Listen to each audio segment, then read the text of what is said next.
Hi, welcome back to our channel, Siblings A and J Gardening. I'm Angela. I've got a really busy day today. It's the day before Thanksgiving. I typically have the dressing made, but I didn't get a chance to have it made before Thanksgiving this time. Usually I'm taking it out of the freezer to let it thaw to cook. But today I'm going to make the dressing, and I'm also going to make 20 pounds of potato salad. My sister-in-law is going to come out and help me with what I have to do today. We're also going to we're going to do sweet potatoes and macaroni and cheese. I'm going to get all that ready, but I'm not going to actually cook the macaroni and cheese and the sweet potatoes until tomorrow. But we've got a really busy day. I'm going to show you all how my mother taught me how to make dressing, and I'm also going to show you how I make my potato salad. I kind of think I probably need a bigger bowl, but unfortunately this is the largest bowl I have. I usually mix it in one of those big pans, but right now I have my broth cooking for the dressing and I needed the largest pan I had, so I'm just gonna have to make do.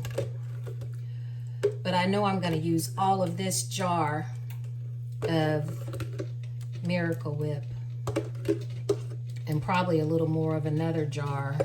Go ahead and open it. And to get the residue out of this jar, I'm just gonna add a little vinegar and a little sugar like my mother used to. Swish it around and any excess that's in that jar will come out. Oh, and I also have some pimentos draining. I put pimentos in there. Okay, I've got 20 pounds of potatoes here that I've let drain and cool slightly. I cooled them on a cookie sheet. I've got Miracle Whip. Some people use mayonnaise. I like Miracle Whip for my potato salad. I've got chopped onions and celery. I have my pimentos draining. I also use a little garlic powder, and I use yellow mustard in the potato salad as well. And I use pickle relish. Sometimes I will use my chow chow, but this time I just went ahead and bought some pickle relish at the store. I want to save my chow chow. And I'm going to put a little garlic powder in there too, I think, right now.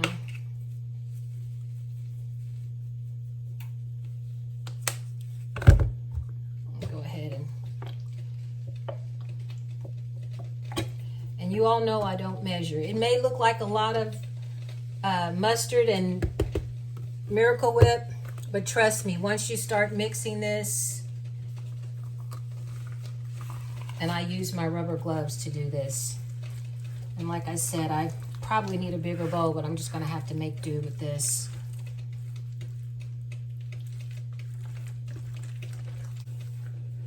Now I've got 20 pounds of potatoes here. And I've used a jar and a half of Miracle Whip, and it's the 30 ounce. I've added practically a whole container of mustard, which is 20 ounces. And I'm just gonna get this mixed in. I like my potato salad creamy. And once I get all of this mixed in pretty well,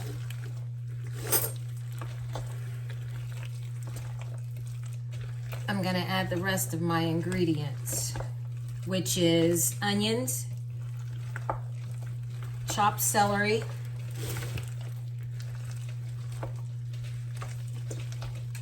pickled relish,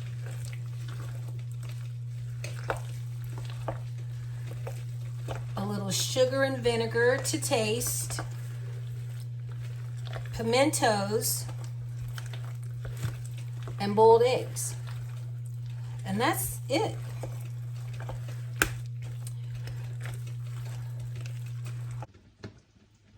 Starting my broth for the dressing, I've got a whole chicken in there. I have turkey necks, I have wings, I have the innards from the turkey, and this is another pot where I've already started. Let's see if you can see it there. The steam, there you go. that I've already started. The dressing is all about a rich broth. I have butter in there. I have bouillon cubes, onions, and celery, rough chopped. And I'm going to let this cook, bring it up to a little boil, let it simmer a little bit, taste it to see how it tastes, if it needs more salt, more pepper.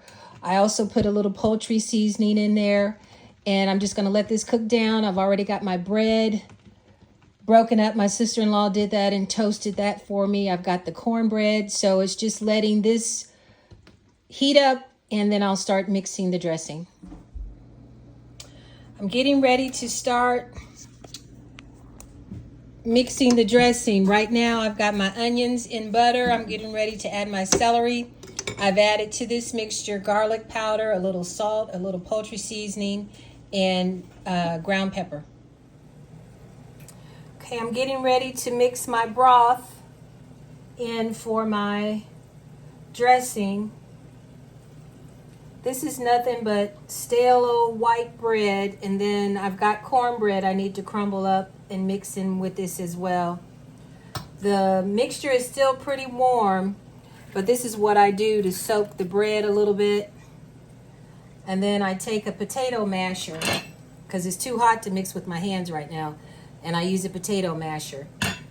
Once I get that mixed in pretty well, that's when I add my sauteed onions and celery to the mixture.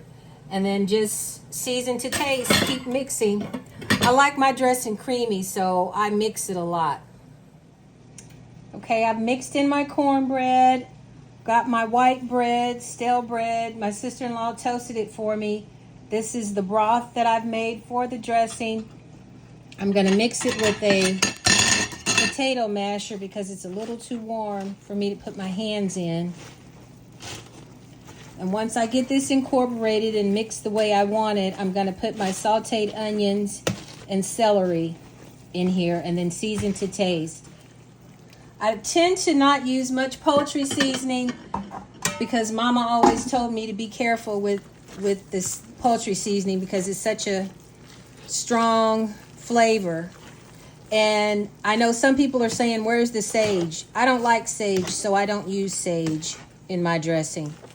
Some people do, a lot of people do, but I tend to stay away from the sage. Everybody still likes it anyway. But I'm just going to keep mixing and incorporating more bread and more cornbread. Okay, I've mixed all my dressing together. I've got the sauteed onions and celery in here. I tasted it. I like the way it tasted, so I went ahead and cracked 2 eggs, beat them, and I've added them to the mixture. And now I'm going to put this in my aluminum pan and put in the refrigerator to cook tomorrow. I'll cook it at 400 with the lid on. And it's such a big pan, I'm probably going to have to cook that for over an hour, and then maybe the last 15 minutes take the lid off to let it brown at the top. But you cook your dressing until it's kind of gelled. You don't want it too runny looking. This one over here is nice and golden brown at the top. It's not shaking as much. I don't know if you can see that or not. Getting ready to cut up all of these sweet potatoes. Our sweet potatoes didn't do well this year. A friend of my brother's gave him some of her potatoes, so that's what we're gonna use. Already made my mixture of sugar and cinnamon. I've got my butter in the freezer getting cold so I can cut it. I'm gonna cube that, and I'm just gonna put this in layers in the pan. I also have some pineapple juice. Mama would use pineapple juice or orange juice. I don't have any orange juice, and I really didn't have any pineapple juice. I'm just draining my crushed pineapples. I found a couple of cans in my pantry, and I'm just draining that juice. And I'll probably go ahead and use the crushed pineapples in that as well, and then add a little vanilla, and then you just bake. Actually, when I bake, I take a spoon, and I will keep putting once the sugar and the butter melts, I'll just keep drizzling that on top practically just basting it until they get kind of thick and caramelized, and then they'll be done. Usually when I start cooking this, I'm going to cover this with aluminum foil, and then I'll take the aluminum foil off. And this is my sugar and cinnamon mixture. Let's get a big potato here. The hardest part of this is slicing the potato. That's going to be the most time-consuming part. But as a kid, this was my job when Mama would fix sweet potatoes. And sometimes she would put marshmallows on it, but not very often. I'm not really a sweet potato person, so I didn't really eat them as a kid. I'll probably eat some of this today with the dressing. I like it with the dressing. It's almost like cranberry sauce. Make sure I get all the skin off. And then I'm just gonna slice these. Mama would slice hers long. You can slice them any way you want, but she would always do hers the long way. And I'm just going to layer these in the pan. And once I get these in the pan, I will start putting more more of my sugar mixture on it. Get another one about the same size. And just keep layering with the sugar and the butter. And as I stated, I added cinnamon to my sugar already. I tasted it, and it's the right consistency with the cinnamon. And I'll just layer with cinnamon and sugar and butter. Sprinkle a few dashes of vanilla, and then just keep layering it. And that's the... Oh, and I also use the pineapples and the pineapple juice. Get off.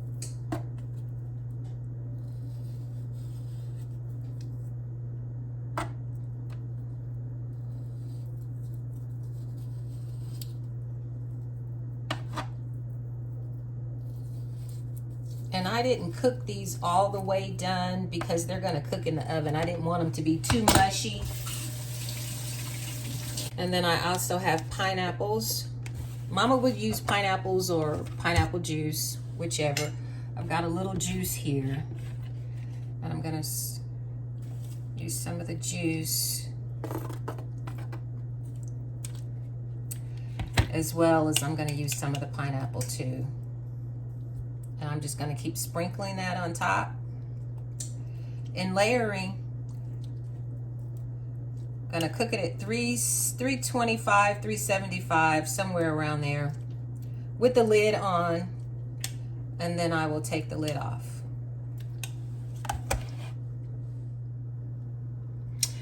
Okay, I have finished with the sweet potatoes. I have them waiting on the table, ready to go into the oven. I'm getting ready to start on my mac and cheese now. I've got my water coming up to a boil, and then I'm going to cook my macaroni. Mama always used Velveeta when she made her macaroni and cheese. So what I'm going to do now is assembly my wet ingredients. Mama would typically use meal nut, but they didn't have any meal nuts, so I'm using carnation. I've got 10 cans of carnation milk. I've got a really, really big pan that I'm gonna have to make this macaroni and cheese in. But I'm gonna start emptying my cans, and I'm gonna season the milk with garlic powder and red pepper. I'm also going to crack an egg after I get my mixture. Since my macaroni and cheese is so large, I'm gonna use 3 eggs in there, and probably 2 heaping tablespoons of flour. And I'm just gonna whisk all of that, and then I'm going to cube my Velveeta cheese, put my macaroni in the pan, pour my mixture over it, and put Mama used to cut up the cheese into her wet ingredients, but I'm gonna do it separate. I'm gonna pour the wet ingredients over that and then cube my Velveeta cheese in that mixture, and also cube my butter in that mixture. And you're gonna cook it in the oven. I'm gonna put the oven on 425, and I'm going to cover it at first. Let it cook a little bit, let the cheese melt, and then I'm gonna take the foil off and continuously stir it until it's well incorporated and the cheese is melted. And then I want it golden brown on the top, and not too firm, but slightly firm before you take it out of the oven. And that's basically the mac and cheese. I hope you enjoy this recipe. I hope you enjoy your Thanksgiving. You all be blessed.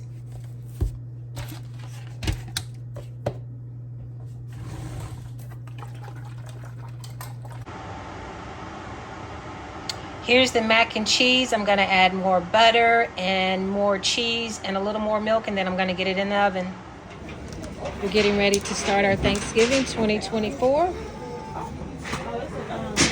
It's our turkey, our ham, gravy, dressing. What is this? Mac and cheese? Yeah. Oh, it looks good. Try to wrap it up so it can stay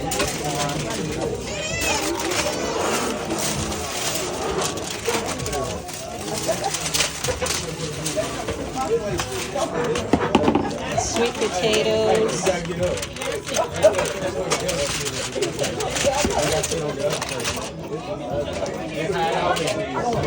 Potato salad. cranberry. Oh, excuse me. Cranberry sauce. I guess this is cornbread. Yep, cornbread. And rolls.